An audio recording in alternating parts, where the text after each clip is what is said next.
ছাত্রের অগ্নিদগ্ধ হওয়ার ঘটনার প্রতিবাদে সোমবার 1 ঘণ্টারও বেশি সময় ধরে ব্যারাকপুর সদর বাজারের একটি নামকরা বেসরকারি ইংরেজি মাধ্যম স্কুলের সামনে দফায় দফায় বিক্ষোভ দেখান অভিভাবকরা। বিক্ষোভকে ঘিরে রীতিমতো উত্তেজনা তৈরি হয় স্কুল চত্বরে। প্রসঙ্গত গত শুক্রবার দুপুরে পলতার বাসিন্দা দশম শ্রেণীর ছাত্র সৌভিক বিশ্বাসের স্কুলের কেমিস্ট্রি ল্যাবে প্র্যাকটিক্যাল করার সময় টেস্ট টিউব বিস্ফোরণে গায়ে আগুন লেগে গিয়েছিল। সৌভিক বর্তমানে ব্যারাকপুরের এক বেসরকারি হাসপাতালে চিকিৎসাধীন। সেই ঘটনার পরিপ্রেক্ষিতে এদিন এই স্কুলের গেটের সামনে জমায়েত হয়ে ক্ষোভে ফেটে পড়েন অভিভাবকরা। ঘটনার সময়কার সিসিটিভি ফুটেজ দেখানোর দাবিতে তারা স্কুল গেটে দীর্ঘ সময় বিক্ষোভ প্রদর্শন করেন। পাশাপাশি ঘটনার সময় উপস্থিত থাকা 2 ল্যাব সহকারীকে তাদের সামনে আনার দাবি করেন অভিভাবকরা। পরিস্থিতি সামাল দিতে বিক্ষোভরত অভিভাবকদের সঙ্গে বৈঠক করেন স্কুল কর্তৃপক্ষ। সুস্মিতা ঘোষ নামে এক অভিভাবিকা বলেন, বৈঠকে তারা স্কুল কর্তৃপক্ষের কাছে ঘটনার সময়কার সিসিটিভি ফুটেজ দেখানোর দাবি করেছিলেন, কিন্তু স্কুল কর্তৃপক্ষ সেই ফুটেজ দেখাতে চাননি। অপরদিকে স্কুলের প্রশাসক প্রীতপাল সিং বলেন, এই মুহূর্তে তাদের প্রধান ফোকাস জখম ছাত্র সৌভিককে সুস্থ করা। প্রয়োজনে কলকাতার বড় কোনো হাসপাতালে ওর চিকিৎসা করানো হবে। এই ব্যাপারে জখম ছাত্রের বাবা ও মায়ের সঙ্গে তাদের কথাও হয়েছে। আলোচনাটা হচ্ছিল তখন একটা ম্যাডাম এসে, আমি ম্যাডামের নামটাও নিচ্ছি না, উনি এসে বলছেন পড়াচ্ছেন কেন বাচ্চাকে, এই স্কুলে পড়াবেন না, বার করে নিয়ে যান। একটা যখন আমরা ডিসকাশন নিয়ে এসছি, সেটার কনক্লুশন তো এটা হতে পারে না। যদি আমরা কোনো কমপ্লেন নিয়ে এসছি, মানে অভিভাবকরা সবাই এখানে রয়েছে, সবার একটাই দাবি যে আপনারা সিসিটিভি ফুটেজ কেন দেখাচ্ছেন না। ওদের কথা হচ্ছে যে রিলেশন মেনটেন করতে গেলে বিশ্বাস লাগে, বিশ্বাসটার জন্য প্রুফ লাগে, সেই প্রুফটা আপনি দিচ্ছেন না। আপনি যখন দিলেন না প্রুফ, তাহলে আগামী দিনে আমরা যেটা এবার করবার সেটাই করবো।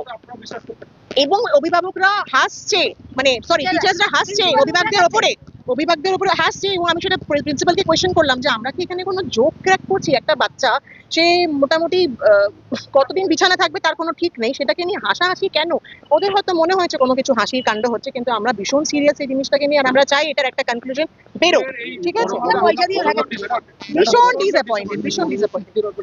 সেটা আমরা এখন আলোচনা করি, এখন অব্দি আমরা জানি না। আমি পার্সোনালি ওনার মাকে ফোন করে আমি মাইকে শুনিয়েছি যে ওনারা বললেন যে সৌভিকের মা বাবা যদি কনসেন্ট দেয় তাহলে হবে। তো বাবা মার সাথে কথা বলালাম, মা বললো যে আমি দেখতে চাই।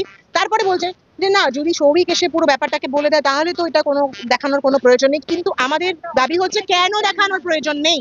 আরো বাচ্চা ছিল, তাদের বাচ্চাদের তাদের পেরেন্টসরা তো সে ডিমান্ড করতেই পারে যে দেখানো হোক, কেন দেখানো হবে না? এক্স্যাক্টলি। এবং বাচ্চাটা এত ট্রমাটাইজ, শুধু সৌভিক বলে না, ওর সাথে যে বাচ্চারা ছিল তারা প্রচন্ড ট্রমাটাইজ। কিছু বাচ্চারা, আমি বললাম যে সেফটি মেজার্স নাকি বাচ্চাদেরকে শেখানো হবে, শেখানো হবে। আমি বললাম যে সেফটি মেজার্স বাচ্চাদেরকে না, আগে টিচার্সদেরকে শেখান। কারণ কি, দুজন যারা ছিলেন ল্যাব অ্যাসিস্ট্যান্ট এবং টিচার, ওরা দাঁড়িয়ে 3 মিনিট ধরে দেখছে একটা বাচ্চা ফায়ার করে পুরো চারিদিকে দৌড়াদৌড়ি করছে। তো এটা বাচ্চাদের আগে না টিচারদেরকে শেখানোর প্রয়োজন। এই টিচারদেরকেও আমরা সামনে আনতে বলেছিলাম যে যারা দুজন ছিলেন তাদেরকে সামনে আনুন, ওরা কিছুতেই আনলেন না। এবং সিসিটিভি আমি বললাম যে দেখানোর জন্য, উনি বললেন যে এটা যদি কিছুদিন পর দেখানো হয় কি প্রবলেম আছে, সৌভিক মানে বাচ্চাটা ঠিক হোক। তো আমরা সেই বিশ্বাস করতে পারছি না কি এই সিসিটিভি ফুটেজটাকে ওরা মিসহ্যান্ডেল করবে না, কারণ আমরা এটা বুঝে গেছি যে এটা আর পাবো না আমরা। তো সুতরাং আমরা কি করি না করি সেটা পরে দেখি। পানীয় জলে এখন মেন ফোকাসটা আমরা এটাই চাই, বাচ্চা যাতে সুস্থ হয়ে আছে, তো যেখানেই ভর্তি করা দরকার আমরা সেখানেই ভর্তি করবো। যেগুলো বাবা মার কনসেন্ট হবে আমরা সেখানেই ভর্তি করে যাতে আর কি ও সুস্থ হয়ে বাড়ি আসে। বাকি ব্যাপারগুলো কার ভুল কার কি না সেগুলো আমরা পরে যখন ডাক্তারটা এসে যাবে তারপর আমরা